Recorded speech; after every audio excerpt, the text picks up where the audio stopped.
Salve Maria, continuando aqui as mentiras do professor, né? É simples, pô, hoje você tem acesso. Se eu tô pregando a verdade, vai lá, procura na internet, procura nos pais apostólicos, na história da igreja. Se você for procurar a fonte protestante, é totalmente adulterado, pô. Simples. Que eles querem saber mais que o magistério. Eu tava vendo um vídeo de Iago Martins, ele tava fazendo uma palestra, pô, uma palestra falando dos pais apostólicos que são adeptos à sola escritura. Aí se você vai na história, nenhum deles defendia a sola escritura.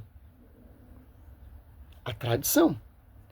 Ensinamento ensinado pelos apóstolos via oral.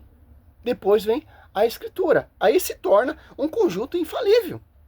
Pois, cara, a escritura está acima do magistério, acima da tradição. Não, meu irmão. Está unido o Catecismo, parágrafo 80. Deixa bem claro. Simples, entendeu?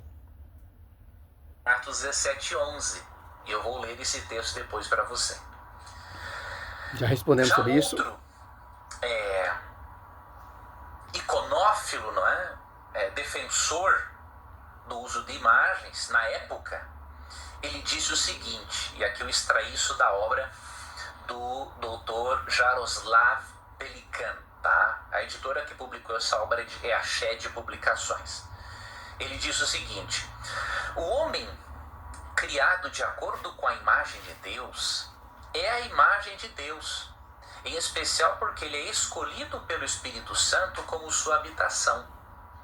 Então, é adequado que eu honre e adore a imagem dos servos de Deus, a habitação do Espírito Santo. Olha que argumento interessante, né?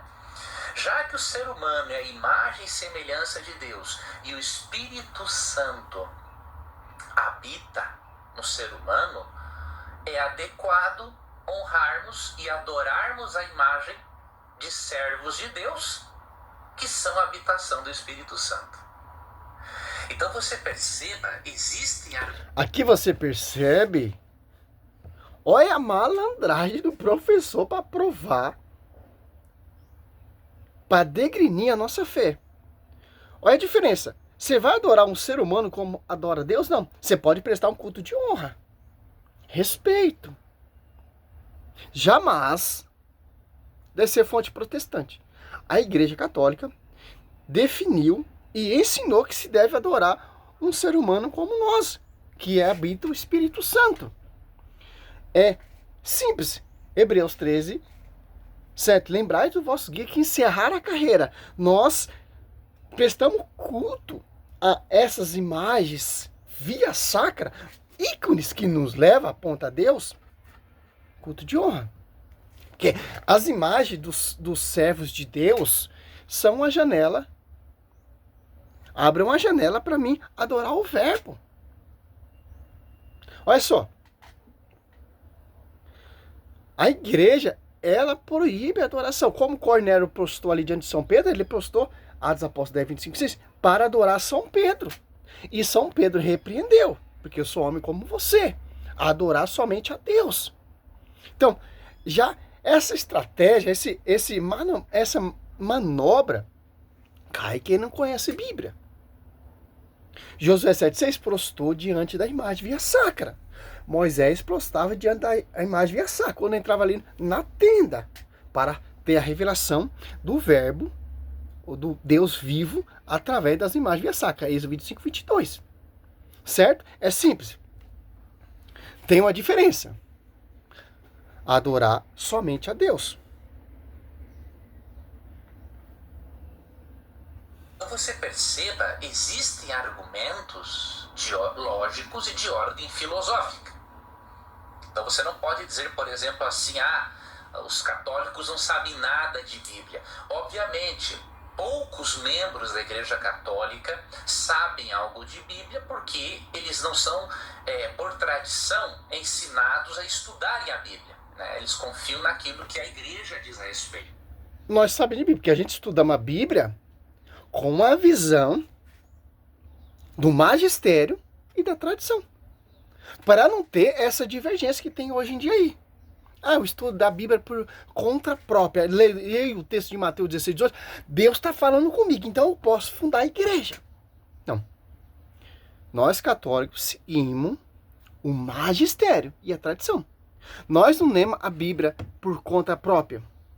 Nós interpretamos através de acordo que foi interpretado pelo magistério e a tradição apostólica.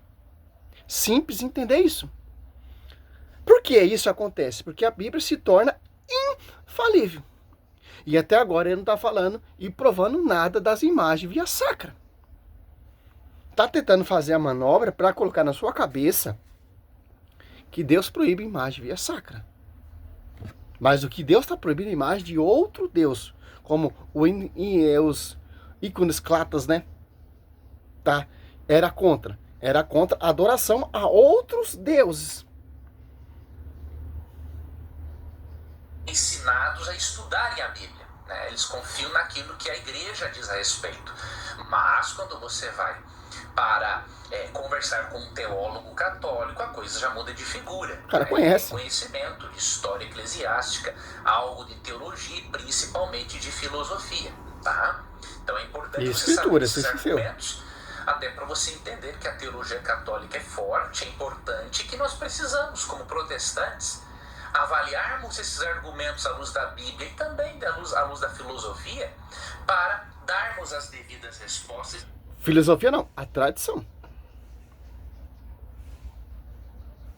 Ajudarmos esses irmãos a perceberem que a lógica deles não é a lógica bíblica. Um estudioso citado por Jaroslav Pelikan, esta obra que eu já mencionei para você, observou uma coisa muito interessante. Veja o que ele disse. Vou dar uma pausa aqui, pelo amor de Deus, pô. Ô, professor, ele diz que Atos Apóstolos 17:11 vai provar na Escritura. É simples. Se eu for fazer... Por isso que eu não gosto desses estudos, esses mimimi, esses... Os caras estão tentando provar sem a Escritura. Uma coisa eu percebo. A reforma protestante, só a Escritura, é só uma brecha que eles acharam para tentar provar seus fundamentos. Cadê a Escritura? Ó, você pega em Ezequiel. Olha só. Ezequiel 41. Ó. 17. Acima da porta, no interior e no exterior do templo, e por toda a parede, redor, e por dentro e por fora, tudo estava coberto de figuras. Querubins, palma entre dois querubins. Os querubins tinham duas faces. Uma figura humana de um lado voltada para uma das palmeiras, e uma figura de leão voltada para outra palmeira. Do outro lado, esculpido em relevo, em toda a volta do templo. Desde o piso até acima da porta havia representações de querubins e palmeiras, assim como nas paredes do templo. Olha só, Escritura. Agora você pega em Atos, o texto que ele vai usar para tentar argumentar Atos Apóstolos 17. Olha só, 11. Olha só. Este era mais nobre do que os Tessalônica, e receberam a palavra com um seu desejo indagado todos os dias na Escritura. Se essas coisas eram de fato assim. Olha só. Sim, a Escritura vem da tradição, vem da pregação dos apóstolos. A Escritura, tanto Velho Testamentário, é um templo cheio de imagem via sacra. Então, eu, servo Roberto, eu amo a tradição, eu amo o estudo apostólico dos pais patrísticos, que todos já provaram que nenhum pai patrístico são adeptos da sola Escritura. Foi confiado a pregação oral vinda dos apóstolos, a tradição. Sei que o tema não é esse, mas o cara tá colocando isso também, ó.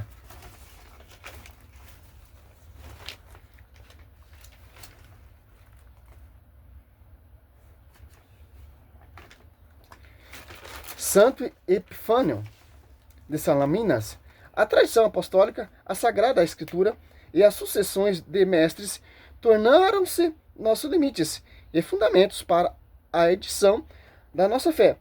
Olha só, e a verdade de Deus foi protegida de todas as maneiras. Panorim, ano, né?